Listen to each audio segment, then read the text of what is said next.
I did like the quote there with Aragorn had some amazing quotes. Like love the speech he had. I love that he cut off the head of the mouth of Sauron. I like that he even said, "You bow to no one." Like, give the hobbits the respect they deserve. And I love the ads of Legolas and Gimli. But there are some things like I just don't know that it was necessary. I think it was better than part one because, up until the whole part they really couldn't change because they already backed themselves into the corner with Saruman was dead already.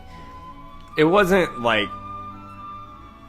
to the point it was as bad as the first part. I'll give it a 7-9. 7-9. I think that's fair. That's hilarious because I'll kind of go in reverse and give my rating before I give my final takeaways on it. Because I gave it the exact same. You guys can look over here. I got it written down 7-9. That's really funny. I think that's the first time, because we don't tell each other what we think about it. We kind of do it live here on set, and we can, so that way we can kind of debate of why we gave it the number that we did. But the fact that you just said that is just really funny because I gave it the exact same score, 7.9 out of 10. And I'll detail a lot of the same reasons. I did think it was better than part one, mainly because of the battle scenes that we got to see on screen. It was cool to see, even though it wasn't, contextually accurate, the army of the dead swarming the city of Gondor and saving them. It was cool, that battle, like I said, Legolas watching him take down that Oliphant by himself, like Éomer throwing that spear and the two Oliphants crashing in, and the battle before the Black Gate where Aragorn just runs straight at it, and you see Merry and Pippin run with their little legs, and the whole of the men overtake them because they're so short and small, and just Smeagol biting off that finger. Visually had a lot of cool things, but it didn't do a great job of the important key parts of the nuances that make the story what it is. There was a lot of differences here, and like you mentioned, the last 30 minutes of that film, it was nonsense. There was a whole other conflict that they just decided, we're done, we're tired, we filmed a lot, these extended editions are 4 hours a movie, let's just call it a day and wrap it up, you know what I mean? I don't know. Back to Isengard, they never saw Treebeard again, they never had a final parting with everyone from the Fellowship, they never went to Rivendell for Bilbo's birthday before returning home. The Shire, when they got there in the film, was sitting there nice and pretty for them when they returned, instead of under attack like it was in the book. So basically the last 30 minutes of the movie was just all fucked up. That was what happened there. It was just ridiculous because like we had mentioned, and we know that the film had Sauron die in part one with Wormtongue stabbing him off the top of Orthanc. But whatever. But just everything, they took out all of the stuff towards the end and just decided they're going to change the ending. They just said, you know what? We're just going to go full rogue here. And so there's just so much stuff they just left out. That's the whole... they did sail to the Undying Lands. That was the same. But yeah, and even then, I still got two things that aren't even the same there. That was just kind of messed up.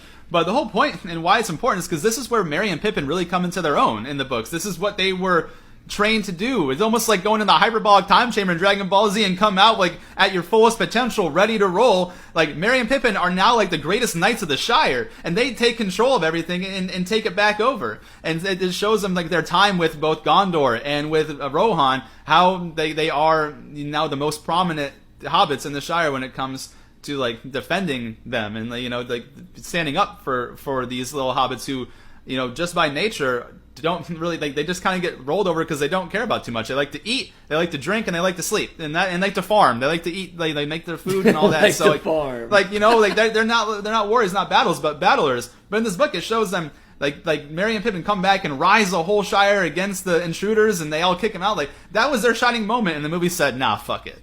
So I don't know, man. I thought I had a problem with that for sure. And then even like I said, the goodbye was different. In the book, it was only a surprise to Sam, because Gandalf had sent word ahead for Merry and Pippin in the book to come and say goodbye, so that way Sam didn't travel back alone. In the movie, Gandalf says it's time, and all the hobbits are like, what? What do you mean it's time? Time for what? Like I said, it was only a surprise to Sam in the book, but apparently it was a surprise to everybody in the film. And then, I will say this, the very last closing scene was pretty much spot on, scene for scene, word for word, where Sam comes home and his family was there waiting for him, and he said, well, I'm back. That part was done very, very well. But everything, like I said, everything leading up after the Aragorn being crowned king was a fucking mess. Like for the last bit of that, but for if this is like an action battle movie, this would be one of the top ones. But the fact that it's Lord of the Rings: Return of the King and it's supposed to be based on an events in the novel, there's some important things that we mentioned throughout this episode that you need to add. Or you can't cut off and you can't change completely. This just is really silly. But it is what it is. You've got to make your differences and make the story your own as you're creating a film, and I get that.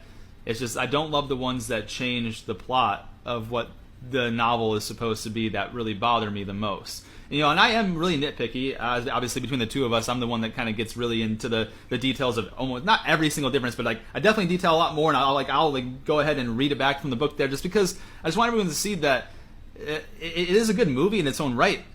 But like Chase mentioned, a lot of people put Return of the King as the best movie of all the Lord of the Rings movies, when in reality, realistically, just based on accuracy, The Fellowship of the Ring is probably the best, most closely followed of the movies to the novel series.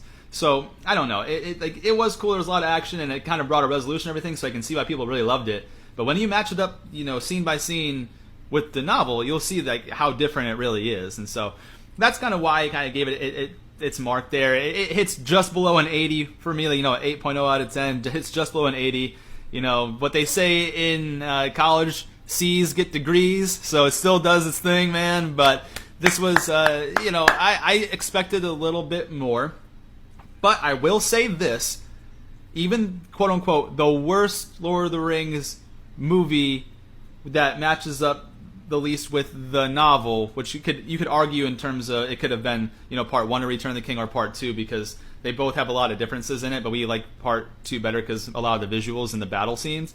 So you can argue, but even though that the lowest rating we gave, or for me personally, that I gave a Lord of the Rings Extended Edition film was a 7.1 out of 10. Where like the worst Harry Potter film I got, I'm pretty sure I gave it like a 4 something. Like, you know what I mean? So yeah, so even bad. So that it is different, and there are things that I don't love about it. It still overall was a decent rendition of what the novel is about, as we compare it to like other adaptations of films and novels such as Harry Potter.